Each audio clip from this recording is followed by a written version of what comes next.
Hey guys, lightboltjoe here. Today's review is going to be all about John Krasinski's A Quiet Place. Moving forward, let's just assume that these reviews are to the people that have actually seen it, so we can actually talk about it, because clearly I'm going to be talking about plot points, and if you haven't seen it, you might be like, spoilers, no. Just watch the movie, okay? It's as simple as that. Goes for any movie. When it comes out, watch it, and then we can talk about it. Okay, so, A Quiet Place. Everyone knows John Krasinski as Jim Halpert from The Office. NBC's The Office, the American version, not the English version. Everyone knows Emily Blunt is going to be the next Mary Poppins come December 25th, 2018. But she fell into all of America's heart as the character Emily from the 2004 dramedy The Devil Wears Prada, starring Anne Hathaway and Meryl Streep. I can't talk today. It's just not, words are not for me. Emily and John were married X amount of years ago. This is your pop culture news flash, right? This is why this movie is actually important. They have 2 beautiful children, I think. I think it's 2. I'm not gonna lie, I don't know much about them. I know some. So, this is John's first, full-length directorial movie, pretty much. Emily, obviously being the supportive wife and mother, wanted to read the script that John drafted.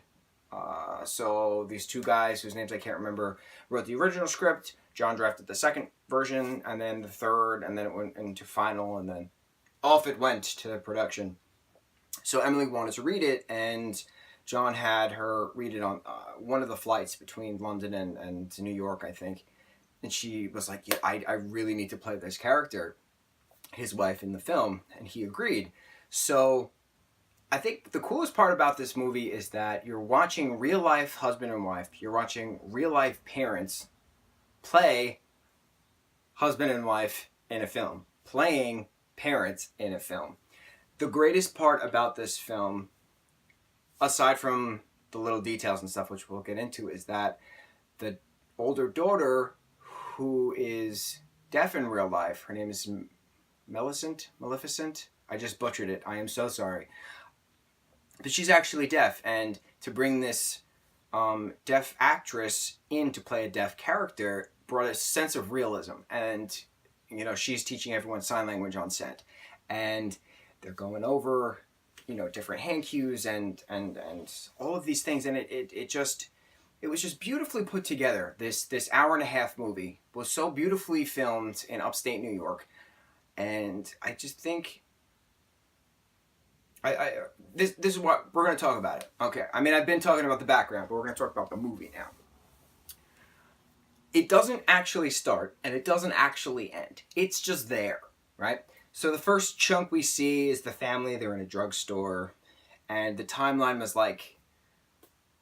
80-something days, day 80-something, or something like that. So the apocalypse just started. We're approaching the 3rd month of the apocalypse, right? I think it was 80-something. Something happens, right?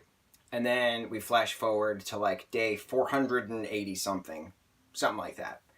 So a time has gone past, but we don't actually know when the apocalypse started. We don't actually get a year. There's newspapers all over the place. We know the creatures are stemming from this meteorite that crashed in Mexico. You have to pay attention really quick. This is the thing with cinematography. If you don't pay attention to the itty-bitty details, you're not going to pick up all these plot points. So these beautiful, beautiful monsters, when you do a monster film, it could be a hit or miss, because if the monster's only seen for a little bit of time, it doesn't really get that big of a rating, and people are all like, oh, the monster was great, but I didn't see that much of him. But this was different. We didn't really have a name for these creatures. I'm sure in the production notes there's a name for these creatures, the blind creatures that, are very audible. Disturbing, Cloverfieldy hybrid things, Indoraptor. We're going to see the Indoraptor in Jurassic World Fallen Kingdom. That scaly black grossness. mixed with the Cloverfield monster, but in like 8-foot high thing.